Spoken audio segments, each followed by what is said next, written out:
What does flight mean to you? Immediately, we think of birds, winged beings, high above. But to think of ourselves flying, we think of an airplane. Tube, tail, wings. Everyone knows that's how you fly. That's what we're used to, following the same basic model that Wright brothers used. After a century of innovation, we are still limiting ourselves to the Wright's assumptions about manned flight. As said by Sir Ken Robinson, if you're not prepared to be wrong, you will never come up with anything original. As engineers, we take that to heart. We believe it's time to push the boundaries of aviation. We believe in making the impossible possible and are captivated by the idea of enabling the future to exist today. Since 1946, the Dryden Flight Research Center has been the premier facility for atmospheric flight testing. For over 60 years, the most advanced aircraft of the day have flown here. So much expertise, knowledge, innovation. Surely the basics of flight are well understood. But what if we miss something? In the late 1800s, people were thinking about heavier-than-air flight. Balloons weren't cutting it. They understood the need for a force pushing you up that would overcome gravity pulling you down. See, when an airplane is in steady level flight, it experiences four major forces: lift, weight, thrust, and drag. Weight constantly tries to pull the airplane down, and the airplane must produce lift to stay in the air. Thrust provides enough force to overcome drag. Now, drag is more complex. There are three main types of drag: viscous, pressure, and induced drag, all acting to slow the airplane from flying forward. Aircraft designers are most concerned with induced drag, a byproduct of lift. Lift is generated by producing a high pressure underneath the wing and a low pressure above. But pressure acts in all directions, not just up or down. Thus, while the plane is in flight, air will leak from beneath the wing and curl around the tip. This spins the air as it moves around the wing. This is called a wingtip vortex, and it looks like a small tornado coming off the end of the wing. This isn't good. Making these takes a lot of waste energy, and if you think of the air as water, it's like making big splashes in a pool. Now, however you design your wing, to get more lift, you need a bigger difference in pressure.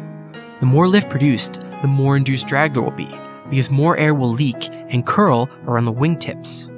In 1925, Ludwig Prandtl derived the first way to minimize drag. His solution was the elliptical span load. So a wing doesn't produce all of its lift in one place. Rather, it produces a little bit of lift everywhere.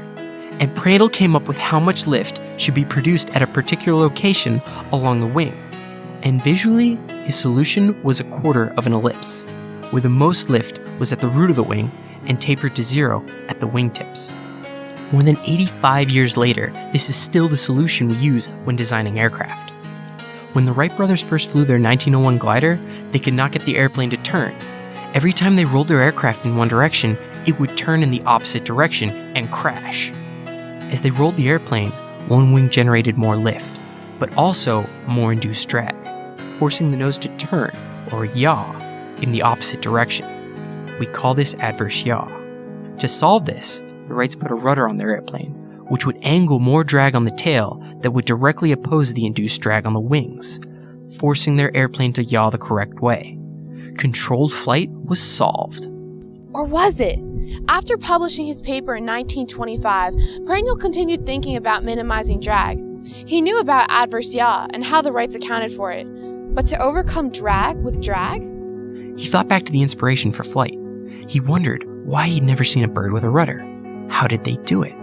The Aeronautics Academies of 2012 and 2013 at NASA Dryden wondered the very same thing. In 1932, Prandtl published another paper on induced drag. By considering the strength of a wing, rather than just the wingspan, he derived a new bell-shaped lift distribution that would produce 11% less induced drag.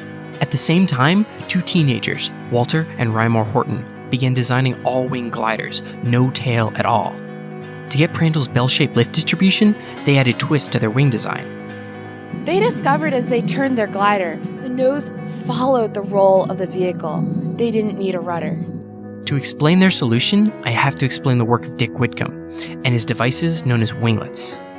You've all seen them, little tips that point up on Southwest jetliners. These small vertical sections are actually little wings, just pointing up. They're also sticking straight into the vortices we were talking about before.